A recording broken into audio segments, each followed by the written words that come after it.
Acid-base equilibria and solubility equilibria. The common ion effect is the shift in equilibrium caused by the addition of a compound having an ion in common with the dissolved substance.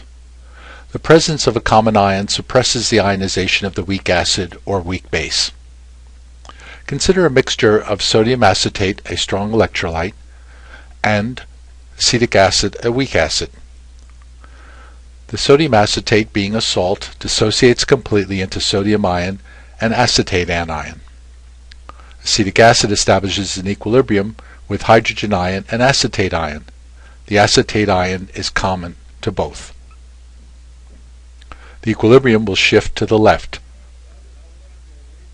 Consider a mixture of a hypothetical salt, Na, and a hypothetical weak acid, Ha. There are the dissociation of the Na and the equilibrium of the Ha. Ka will be equal to the concentration of the hydrogen ion times the A- concentration divided by the weak acid concentration. Solving for the hydrogen ion, it's Ka times the concentration of Ha divided by A-. If we take minus the log of both sides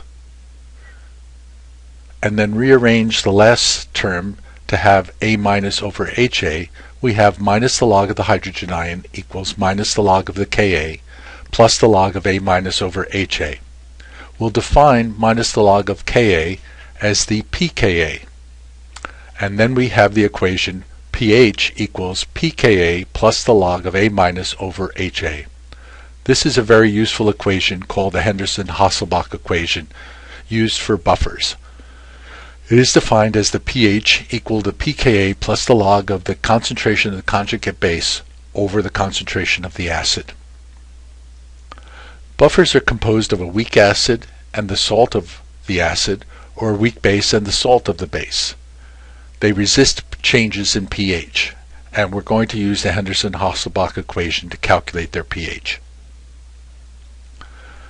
A buffer solution has the ability to resist these changes in pH upon addition of small amounts of either an acid or a base.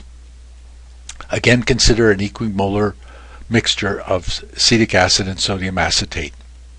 If we add some strong acid, H+, it'll react with the acetate ion to form acetic acid.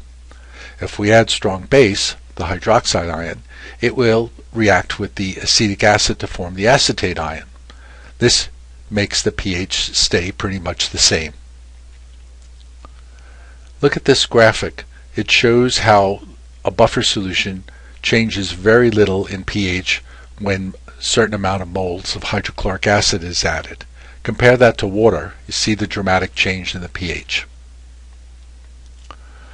Let's do an example. What is the pH of a solution containing 3/10 molar formic acid and 0.52 molar potassium formate? It's a mixture of a weak acid and a conjugate base. This is the equilibrium. Using the ICE table, the initial concentration of the formic acid is 0.3, the hydrogen ion 0, and the acetate ion is 0.52. Remember, this is a mixture. The change is minus x plus x plus x. And again, the equilibrium is the sum of those two lines, 0.3 minus x, x, and 0.52 plus x. We can simplify this calculation by applying the common ion effect. We're going to let 0.3 minus x be 0.3, and 0.52 plus x, that's going to be approximated by 0.52.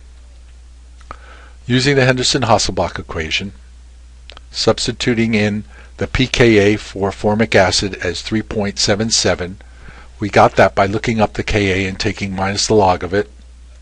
Substituting in the concentrations 0.52 and 0.3, the pH calculates to be 4.01. Which of the following are buffer systems?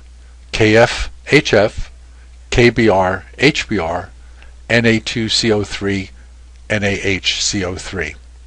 HF is a weak acid and F- is its conjugate base. That's a buffer solution. HBr is a strong acid. That's not a buffer solution. And carbonate ion is a weak base, and bicarbonate ion is a conjugate acid. That is a buffer solution.